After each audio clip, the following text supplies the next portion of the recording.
네, 은혜로운 찬양 감사합니다. 우리 고개 들고 서로 바라보면서 우리 반갑게 인사합시다. 할렐루야. 예, 옆에 있는 우리 전우들, 앞뒤에 있는 전우들과 한 번 더 할렐루야. 예, 주님을 찬양합니다. 네, 일주일 동안 잘 지냈나요? 3일 연휴 잘 쉬셨어요? 네. 어제 밤에 눈이 온다는 예보가 있어서 좀 걱정했는데 그래도 눈이 많이 안 오고 또 날씨가 좀 영상으로 올라가서 다행이라는 생각이 듭니다. 우리 노포트 105개 예배당도 좀 자리가 이제 조금씩 늘어나면서 좀 차고 있는 것 같아요. 이제 여기 조금 비었는데 여기만 채워지면 좀 좋을 것 같다는 생각이 듭니다.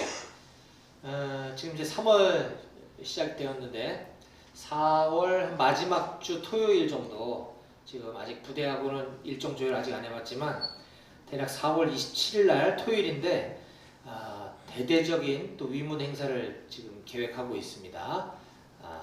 작년에 참여했던 용사들은 아마 많이 지금 전역했을 것이고, 제가 1년에 2번 봄하고 가을에 외부 뭐 찬양 사역자나 혹은 뭐 문화예술 사역자분들을 초청해서 여러분들 위문도 하고, 또 직장인 성경공부 선교회라는 BBB 선교단체 우리 선배님들, 또 대거 한 7, 80명 우리 부대를 방문해서 여러분들과 1대1로 예수님에 대해서 얘기도 좀 나누고, 또 예수 믿는 사람으로서 직장에서 또는 사업하면서 어떻게 승리하며 살아갈 수 있는지에 대해서 1대1로 아주 친밀하게 한 1시간가량 이렇게 간식 먹으면서 대화하는 그런 시간들을 갖고 있어요. 제가 끝나고 설문을 피드백을 받아보면 굉장히 좋았다는 의견이 계속 나옵니다. 그래서 여러분들도 기대하셔도 좋고 또 기도로 잘 준비했으면 좋겠습니다. 그날은 우리 여기 있는 용사들 뿐만 아니라 우리 믿지 않는 우리 용사들도 다 초청해서 이곳이 꽉꽉 채워질 수 있도록 그렇게 기도로 준비해 주시면 좋겠습니다. 우리는 지난 시간에 그리스도인의 기본적인 삶이라는 크리스천 베이직 라이프에 대해서 수레바퀴 예화를 가지고 말씀을 함께 나눴습니다. 수레바퀴 예화란 내비게이터 선교회의 창시자인 도슨 트로트맨이라는 사람이 그리스도인의 생활 원리를 알기 쉽게 그리고 오랫동안 기억에 남을 수 있도록, 그리고 또 다른 사람들에게 쉽게 잘 전수해주기 위해서 이와 같이 그림으로 수레바퀴라는 예를 들어가면서 아주 잘 설명해낸 예화입니다. 수레바퀴 예화의 를 요약하면 이것은 곧 바퀴의 축인 그리스도, 즉 예수 그리스도를 우리 삶의 중심에 모시고 또 그리스도께 순종하며 살아가는 것이라고 얘기했습니다. 바퀴의 태 부분을 감싸고 있는 부분이 그리스도인의 순종하는 생활이라고 지금 앞에 그림에 보여주고 있죠. 바퀴가 인생이라고 하는 세상을, 지면을 굴러가기 위해서는 예수 그리스도께 순종하는 삶을 살아야 된다라고 하는 것입니다. 그런데 어떻게, 무엇을 순종하는가? 수레바퀴를 지탱하고 있는 가운데 살, 바퀴살이라고 하는데 이 네 가지의 바퀴살이 있습니다. 기도와 말씀과 교제와 증거. 여기 보이는 이 네 가지의 살이 바로 이러한 삶을 살기 위해 우리의 중심 되신 그리스도의 그 충만한 자원을 공급받는 데 필요한 기본적인 요소를 나타내고 있습니다. 자, 그러므로 그리스도인의 기본적인 삶이란 한마디로 다음과 같이 정리해 볼 수 있을 것 같습니다. 자, 앞에 있는 문장을 같이 함께 소리내서 읽어볼까요? 시작! 그리스도인으로서 일상생활 가운데 하나님과 사람들과의 올바른 관계를 형성하기 위해 말씀, 기도, 교제, 증거의 삶을 매일매일의 삶 가운데 순종으로 살아가는 것. 예, 그렇죠. 이것이 바로 그리스도인의 기본적인 삶이라는 것입니다. 모든 그리스도인들은 이렇게 살아가야 한다는 것이죠. 자, 바로 이러한 수레바퀴 예화 중에서 가장 중요한 부위인 중심축과 수레바퀴를 감싸고 있는 태에 해당하는 그리스도인의 순종하는 생활에 대해서 지난 시간에 말씀을 함께 우리가 들었습니다. 자, 이제 오늘 이 시간은 그리스도인이라면 마땅히 아주 기본적으로 어떤 삶을 살아가야 되는지에 대해서 말씀을 나누는 첫 번째 시간인데요. 오늘은 수레바퀴 예화 시리즈 그 두 번째 시간으로서 수레바퀴의 네 가지 살 중에 하나인 말씀의 살에 대해서 함께 살펴보는 시간을 갖도록 하겠습니다. 자, 오늘 다 같이 오늘 우리에게 주신 설교 말씀의 제목을 같이 함께 소리내어 읽어봅시다. 시작! 영혼의 양식인 성경 말씀을 섭취해야 삽니다. 아멘. 그렇죠. 영혼의 양식인 성경 말씀을 섭취해야 산다라는 것이죠. 우리가 흔히 기도는 영혼의 호흡이라고 얘기합니다. 그리고 말씀은 영혼의 양식이라고 얘기하죠. 이것은 우리가 숨을 쉬지 않고는 생명을 살아갈 수 없는 것처럼 기도를 멈추고서는 그리스도인들은 살아갈 수 없다라는 것이고, 또한 마찬가지로 우리가 음식을 섭취하지 않고는 생명을 유지할 수 없는 것처럼 영혼의 양식인 하나님의 말씀, 성경 말씀을 우리가 섭취하지 않고는 살아갈 수가 없다라는 것입니다. 그리스도인이라면 마땅히 말씀 생활을 해야 된다라는 것이죠.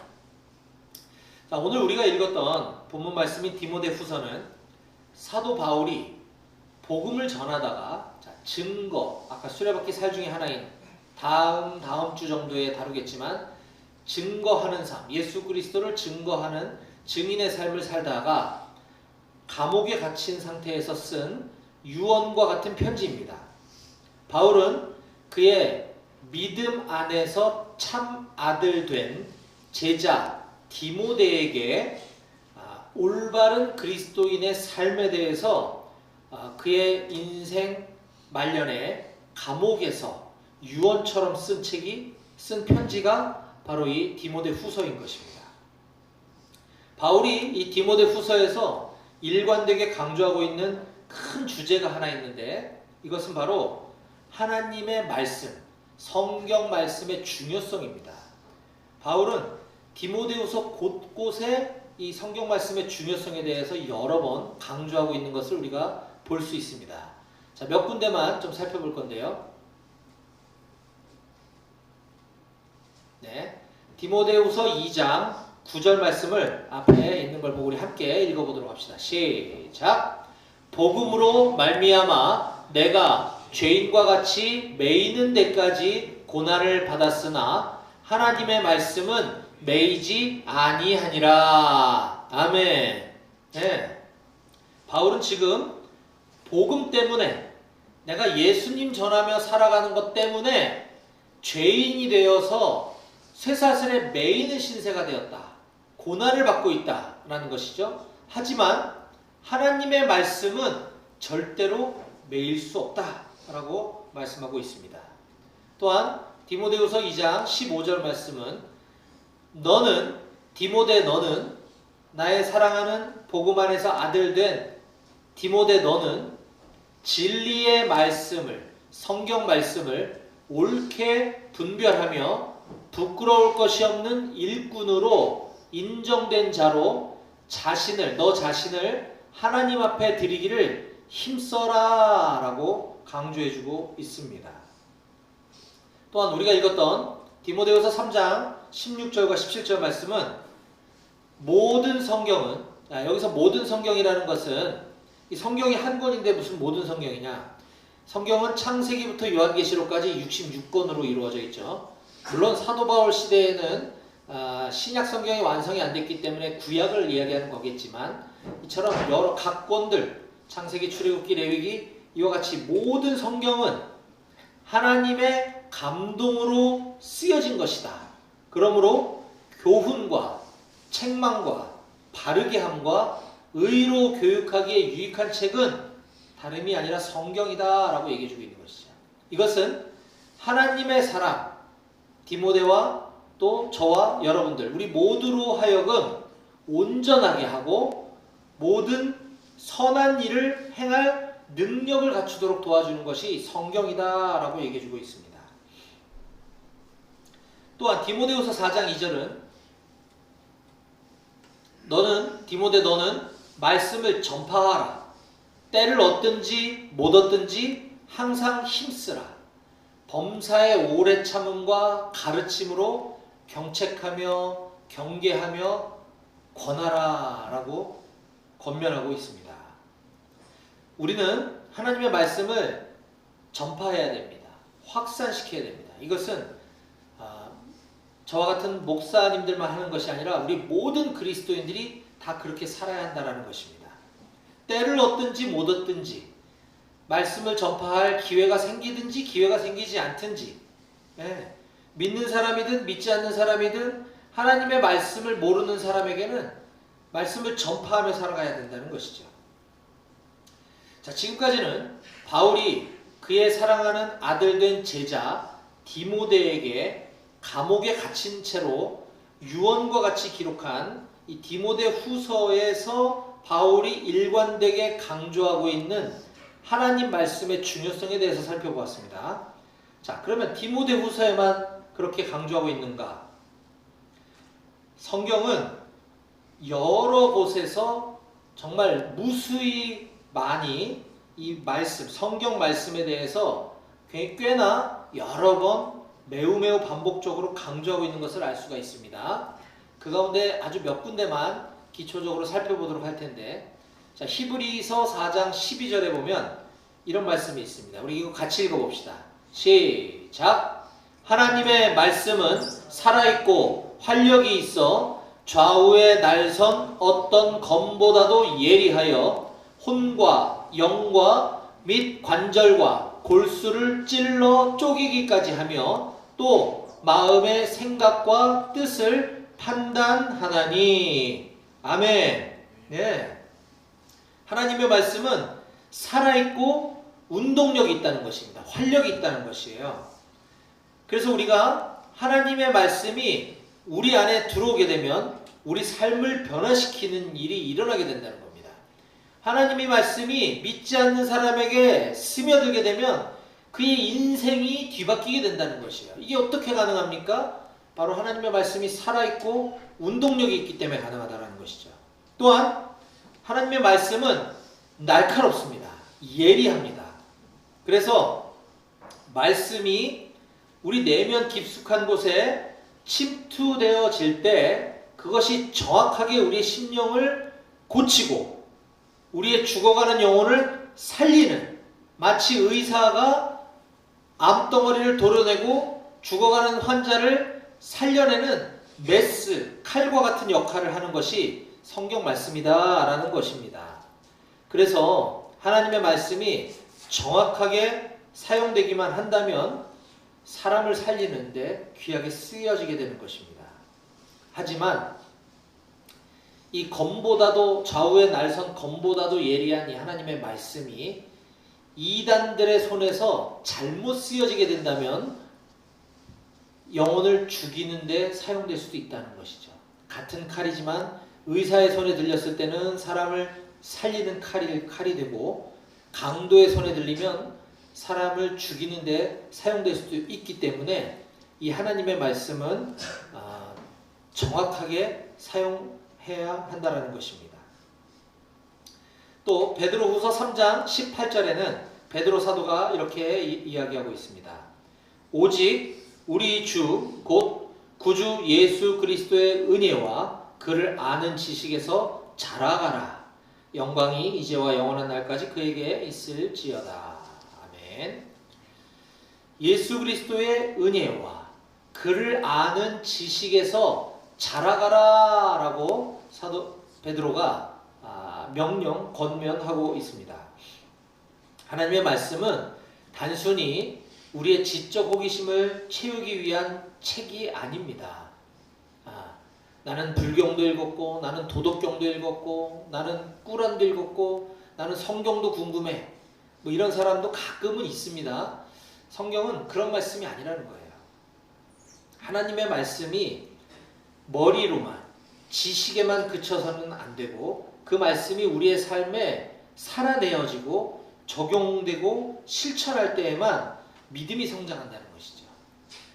하나님의 말씀을 학자로서 열심히 공부했지만 또 신학대학에서 교수로까지 있지만 예수님을 믿지 않는 사람도 있습니다. 그에게 하나님의 말씀은 단순히 지적 호기심을 채우는 수단에 불과한 것이지 그의 영혼을 변화시키고 하나님 앞에 자라가는 데는 전혀 작동되지 않았던 것이죠. 우리는 예수님을 아는 지식에서 자라가야 합니다. 성장해야만 합니다. 그래서 예수님을 오래 믿었다고 하지만 교회를 다닌 지 십수년이 됐다고 하지만 신앙이 자라지 않는 사람들은 하나님의 말씀을 모르거나 가까이 하지 않았기 때문입니다. 심각한 것이죠. 자, 그러면 우리는 어떻게 하면 하나님의 말씀이 실제로 우리 삶에 영향을 미치게 할 수 있는지에 대해서 구체적인 방법을 가르쳐 드리겠습니다. 우리는 지금 수레바퀴 예화에서 하나의 살인 말씀의 살 부분을 지금 다루고 있는데 이 말씀을 보다 효과적으로 섭취하기 위한 방법을 또한 오래 기억에 남고 또 다른 사람에게 전수할 수 있도록 아주 잘 정리된 말씀의 손 예화를 가지고 제가 여러분들께 설명드리도록 하겠습니다. 모쪼록 오늘 이 설교 말씀을 통해서 여러분들 머릿속에 말씀을 이렇게 섭취하는 거구나 라는 것들이 오래오래 기억되고 또 실제로 그렇게 살아갈 수 있게 되기를 주님의 이름으로 축복합니다. 아멘. 여기 그림에 보면 5손가락이 성경 말씀을 꽉 붙들고 있는 걸 볼 수 있습니다. 그렇죠? 네, 손가락이 5개죠. 네. 가장 약한 손가락인 새끼손가락에 지금 뭐라고 적혀 있습니까? 듣기. 그 다음에 약지손가락은요? 읽기. 가운데 중지손가락은요? 공부. 검지손가락? 암송. 엄지손가락? 묵상이라는 것입니다. 이거는 그저 단순히 아무렇게나 배치한 게 아니라 이 순서와 각각의 의미가 담겨 있습니다. 자, 첫 번째 새끼손가락 듣기라고 했습니다. 듣기. 이 방법은 하나님의 말씀을 섭취하는 아주 쉽고 아주 기초적인 부분입니다. 그래서 5손가락 중에 가장 마지막 약한 손가락인 새끼손가락을 듣기에 비유하고 있습니다. 듣기는 내 의지와 상관없이 지금도 여러분들이 이곳 예배당에 와서 앉아있기만 해도 다는 아닐지라도 무의식 중에 일정 부분은 성경 말씀이 들려질 것입니다. 이처럼 여러분들이 일주일에 한 번 주일날 이곳에 예배 나와서 하나님의 말씀을 아주 조금 듣는 것만으로도 가랑비에 옷 젖듯이 분명히 어떤 역사가 일어날 것입니다. 하지만 그것만 가지고서는 너무 부족하죠. 하나님의 말씀을 듣는 것. 요즘은 스마트폰이 굉장히 활성화되어 있고 또 심지어 우리 군부대 안에서도 여러분들이 일과 시간 이후에 스마트폰을 사용할 수 있기 때문에 이것이 하나님의 말씀을 듣는 좋은 수단으로 활용되었으면 참 좋겠습니다. 제가 몇 가지 추천드리고 싶은 어플이 하나 있는데 우선 갓피플 성경이라는 어플이, 저는 이 어플하고 아무런 이해관계가 없는 사람입니다. 갓피플 성경이라고 하는 어플과 또 공동체 성경 읽기라고 하는 어플이 있습니다. 이거 여러분들이 설치하고 적극 활용하면 참 좋겠다는 생각이 듭니다. 갓피플 성경 또 공동체 성경 읽기는 거기 성경 텍스트를 보여주면서 성우나 배우 같은 분들이 이거 굉장히 드라마틱하게 잘 이렇게 읽어줍니다. 입체적으로. 그래서 여러분들이 뭐 K-팝만 듣지 말고 이렇게 하나님 말씀도 조금씩 계속해서 창세기부터 계시록까지 읽는다면 분명 여러분들의 영혼을 살찌우고 또 믿음이 성장하는 데 귀한 도구가 될 줄로 저는 확신합니다. 자, 또한 요즘 유튜브가 굉장히 또 대세죠. 활성화되어 있죠. 그래서 유튜브에 이렇게 검색해보면 성경 읽기, 성경 통독 뭐 이런 식으로 검색해보면 누군가에 의해서 잘 이렇게 음성 파일로 정리해 놓은 것들이 많이 올라와 있습니다. 그래서 우리 주변에 성경 말씀을 듣는 방법들은 굉장히 다양한 것을 우리가 쉽게 알 수가 있죠. 참고로 저도 영리를 목적으로 하는 것이 아니라 오로지 복음을 목적으로 제가 유튜브 채널을 또 운영하고 있습니다. 제임스 김 선교사라고 하는 유튜브 채널이 제 채널인데 거기에는 여러분들과 함께 예배하는 이런 설교 영상과 뭐 찬양 이런 것도 업로드하고 있지만 제가 얼마 전에 이 성경을 쭉 읽는 성경 통독을 또 업로드한 적이 있어요.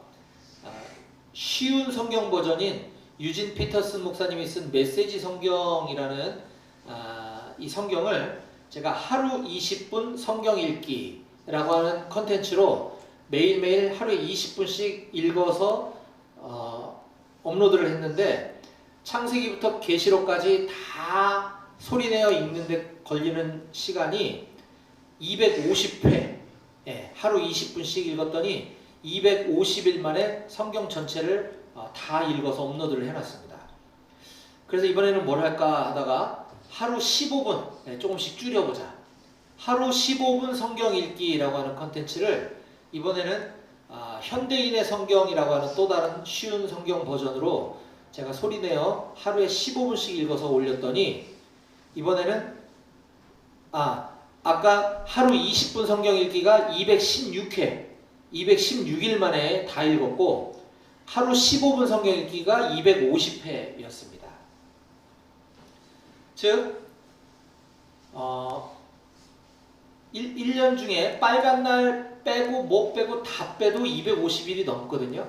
그러면 우리가 하루에 15분씩만 성경을 들으면 1년이면 이걸 충분히 다 들을 수 있다는 거죠. 놀랍죠? 이런 다양한 유튜브든 어플이든 활용해서 성경을 많이 듣는 여러분들이 되었으면 참 좋겠습니다. 자, 너무 쉬운 방법 첫 번째 소개했고요. 듣기. 다음, 말씀을 섭취하는 또 다른 방법은 읽기입니다. 읽기. 이것은 듣기보다는 조금 더 능동적인 것을 요구하죠. 우리가 의지적으로 읽어야 하니까. 이걸 다른 말로 통독이라고 할 수 있습니다. 통독.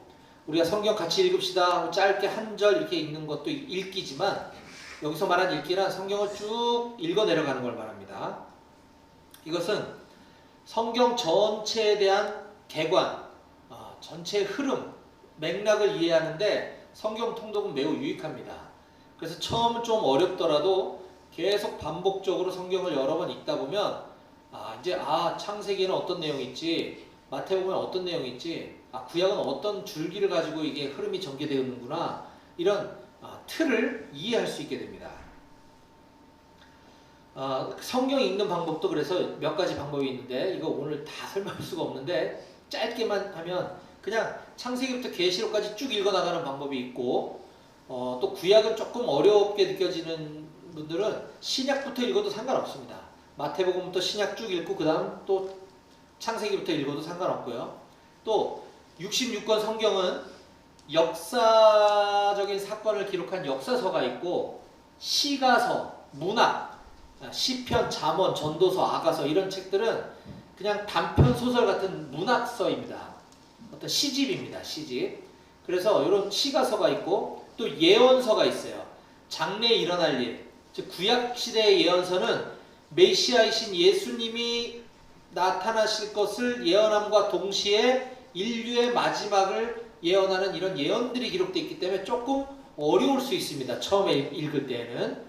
그리고 이게 순서대로 배치가 되어 있지 않고 분량으로 배치가 되어 있기 때문에 처음에 읽을 때는 예언서라든가 시가서는 빼고 역사서들 위주로 이렇게 쭉 읽어나가면 더 빨리 성경을 읽었다라는 또 자신감도 얻을 수 있고 또 성경의 줄거리를 이해하는 데도 도움이 됩니다. 그래서 우선 처음 성경을 읽는 사람들은 역사서를 위주로 읽는 것을 추천드립니다. 그리고 성경 읽을 때 여러분 앞에 있는 이 성경은 예배용 성경 성경을 개역개정 번역본이라고 얘기하는데 이 개역개정은 다소 문체가 조금 어려울 수 있어요. 그래서 쉬운 말로 번역되어 있는 아주 많은 번역본들이 있습니다. 쉬운 성경, 우리말 성경, 새번역, 현대인의 성경 뭐 이런 등등. 이게 이상한 성경이 아니고 뭐 의심스러운 거 아니니까 이런 쉽게 번역된 성경을 가지고 읽으면 내용은 똑같습니다. 다만 문체를 어렵게 표현했냐 쉽게 표현했냐 이 차이만 있기 때문에 쉬운 번역본으로 성경 통독을 쭉 하는 것을 제가 강력하게 추천드립니다. 저도 성경과 처음 친해지게 된 계기가 이런 쉬운 성경으로다가 성경을 통독하면서 아, 성경이 이런 말씀이었네?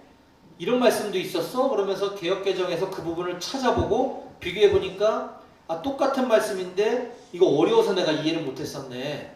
이런 거를 깨닫게 되면서 너무너무 재밌어지기 시작했어요.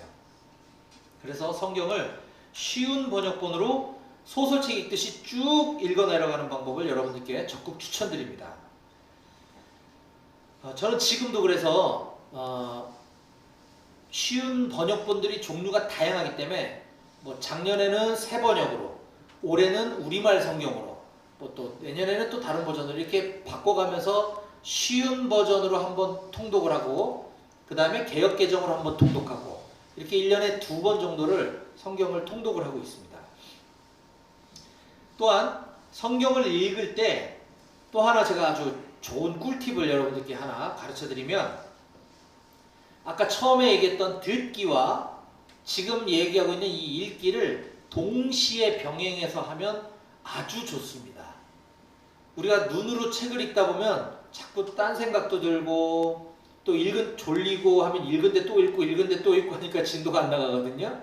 집중도 안 되고 또 듣기만 하는 것도 마찬가지예요. 그냥 틀어놓고 있으면 자꾸 딴 생각이 드는데 같은 본문을 귀로 들으면서 눈으로 성경을 보면 집중도 잘 되고 일석이조의 효과가 있습니다. 그래서 아까 얘기했던 어플이나 유튜브 이런 것들을 잘 활용해서 귀로 들으면서 동시에 성경을 읽는 것을 제가 아주 적극 추천해 드립니다. 이런 방법으로 제가 저는 지금까지 성경을 셀 수 없을 만큼 읽었지만 과연 일반 사람들이 하루에 어느 정도 시간을 할애하면 이거 성경을 이거 전체를 읽을 수 있을까 저도 몹시 궁금해가지고 제가 테스트 겸 또 검증을 한 것이에요. 아까 얘기한 것처럼 하루에 한 20분 정도 읽으면 얼마나 걸릴까 해봤더니 216일밖에 안 걸렸다는 거죠. 그것도 눈으로 읽는 게 아니라 입으로 소리내서 읽는데 그러면 하루에 15분을 읽으면 어떻게 될까 했더니 250일밖에 안 걸렸다는 거예요. 365일 중에 빨간 날 주일 빼고 국경일 빼고 다 빼고 검정색 날짜만 읽어도 그것도 하루에 15분만 읽어도 1년이면 이걸 다 읽고도 남는다라는 겁니다. 네, 우리 그리스도인들이 그 정도도 안 읽어서는 되겠습니까? 그래서 성경은 매일매일 조금씩이라도 꾸준히 읽는 것이 중요하다. 그리고 우리 하나님께서는 저와 여러분들에게 우리 그리스도인들에게 성경을 이렇게 재미있게 조금씩 잘 읽고 소화해서 섭취하라고 분량도 많지 않게 주셨다라고 하는 사실이 너무나 감사했습니다. 만약에 성경이 뭐 8만 대장경 뭐 이런 것처럼 엄청난 양으로 이루어져 있다면 아마 안 읽었을 거예요, 저도. 그래서 성경은 분량이 많은 책이 아니다. 누구나 쉽게 읽을 수 있는 책이다 라는 것이죠. 자, 말씀을 섭취하는 세 번째 방법은 공부입니다. 공부. 자, 성경을 듣고 읽는 거 아주 기초적이고 기본적인 부분이에요. 그런데 조금 더 성경이 내 삶 가운데 들어오려면 성경을 좀 더 이해를 해야 합니다. 그 이해를 하기 위해서는 어느 정도 기본적인 공부가 좀 필요해요. 이것은 과거 오랜 세월 동안의 역사가 집약된 것이기 때문에 역사적인 배경도 조금 이해를 해야 되고 한국에 살고 있는 우리로서는 저 중근동 팔레스타인 지방에 대한 지리와 문화에 대한 부분도 조금 알아야 성경이 더 잘 이해가 될 수 있는 거죠. 그러려면 공부가 조금 필요합니다.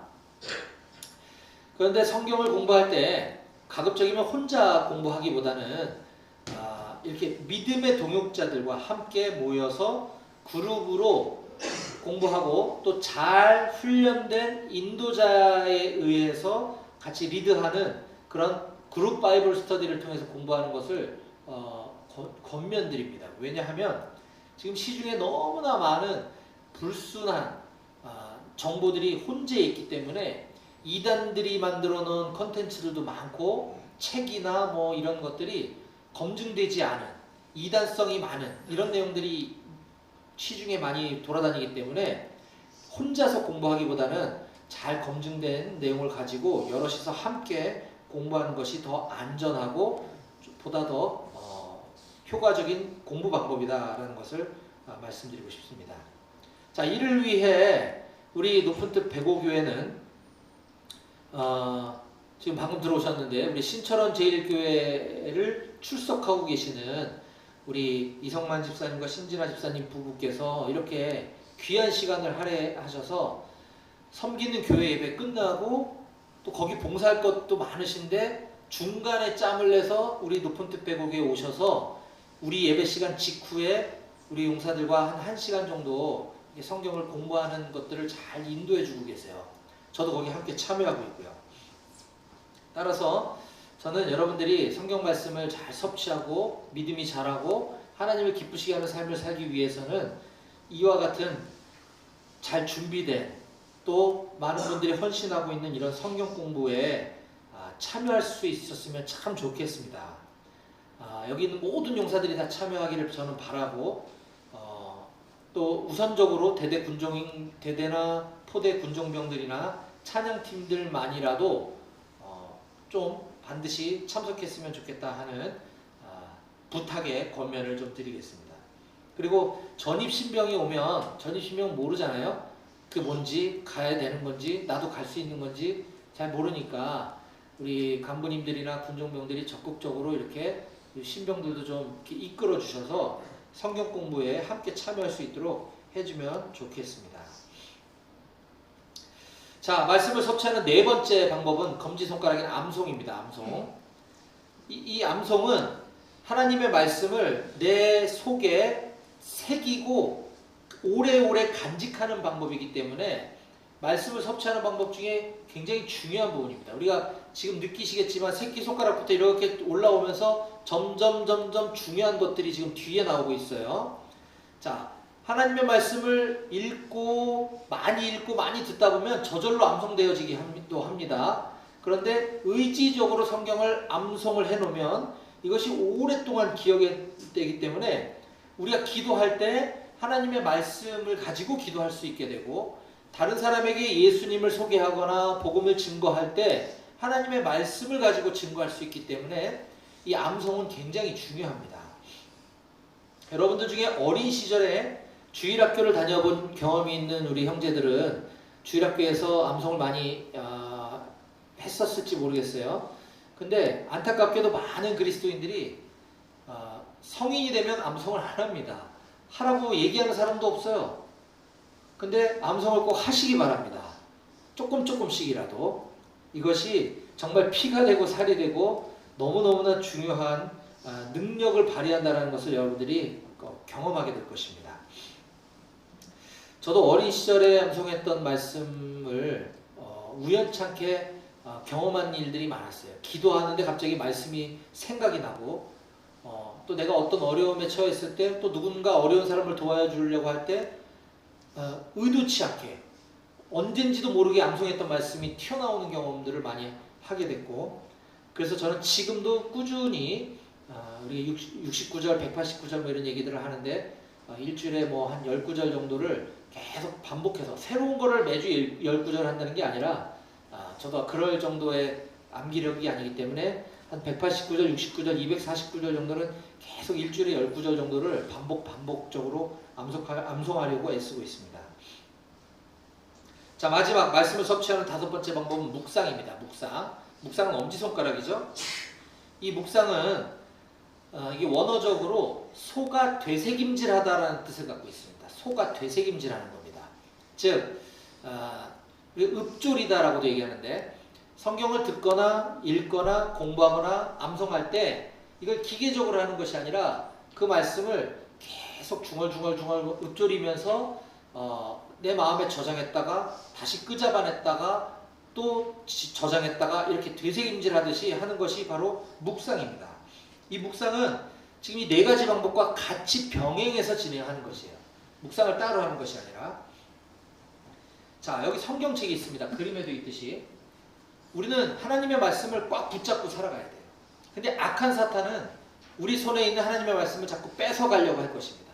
성경을 보지 못하게, 가까이 하지 못하게, 말씀대로 살아가지 못하도록 계속 말씀을 뺏어가려고 할 때 우리는 이 5가지 손가락에 힘을 꽉 줘야 하나님의 말씀을 빼앗기지 않는다는 것이죠. 그런데 5손가락이 아니어도 말씀은 얼마든지 붙잡을 수 있습니다. 2손가락, 3손가락 다 붙잡을 수 있어요. 그런데 엄지가 빠진 손가락으로 말씀을 붙잡으면 힘이 하나도 없죠. 금방 빼앗기죠. 그래서 엄지가 중요한 겁니다. 엄지손가락이 묵상이 딱 받치고 있으면 2, 3손가락만으로도 어느 정도 힘을 발휘할 수 있거든요. 완벽한 건 5손가락이죠. 그래서 묵상이 매우 매우 중요하다. 자, 이와 같은 묵상을 좀 더 체계적으로 구체적으로 할 수 있는 좋은 방법 중에 하나가 QT라고 하는 것이 있습니다. Quiet Time이라고 하는데 경건 시간을 매일매일 습관적으로 갖는 겁니다. 아침에 눈을 떴을 때 제일 먼저 하나님의 말씀 짧은 본문을 아까 되새김질하듯이 천천히 읽고 삼켰다가 또 하나님 이 말씀을 통해서 무슨 말씀을 하시는가 생각해보고 다시 끄잡아냈다가 또 기도하고 또 다시 집어넣었다가 이렇게 경건의 시간을 갖는 습관을 갖는 거, 이걸 Quiet Time, QT라고 합니다. 시중에는 이 QT를 효과적으로 할 수 있는 다양한 책들이 나와 있어요. 생명의 삶, 매일 성경, 묵상하는 사람들, 날마다 솟는 샘물 등등등. 자, 이런 QT 책의 도움을 받아서 매일매일 조금씩의 본문이라도 묵상하는 것들을 잘 습관화하고 체질화하는 여러분들이 되시기를 소망합니다. 자, 마지막 이제 결론입니다. 오늘 우리는 이 하나님 말씀을 섭취하는 5가지 방법에 대해서 말씀의 손이라고 하는 예화를 가지고 살펴보았습니다. 우리는 지금 수레바퀴 예화라고 하는 그리스도인의 베이직 삶에 대해서 큰 틀 안에서 지금 중심 되신 그리스도께 순종하는 생활에 대해서 살펴보았고, 오늘은 바퀴 살 중에 하나에 해당하는 말씀에 대해서 특히 따로 말씀을 띄어서 이 말씀의 손이라고 하는 예화를 가지고 오늘 살펴본 것입니다. 이 말씀 생활이 얼마나 중요한지는 사도 바울이 그의 인생 말년에 유언과 같이 남긴 디모데 후서의 말씀을 살펴보면서 이게 정말 중요하구나 라는 것을 우리가 깨달았습니다. 그리고 우리는 이 5가지 방법들을 우리 삶 가운데 적용함으로써 하나님의 말씀을 잘 섭취하고 믿음이 성장할 수 있다라고 소개하였습니다. 저는 이와 같은 성경 말씀을 섭취하는 다양한 방법들을 통해서 영혼의 양식이 여러분들의 삶을 풍요롭게 하고 살찌우게 하고 이와 같은 하나님의 말씀을 섭취하는 즐거움과 기쁨을 누리는 우리 모든 높은 뜻 배부교회 청년들이 다 되실 수 있기를 주님의 이름으로 간절히 축원드립니다. 아멘. 기도하시겠습니다.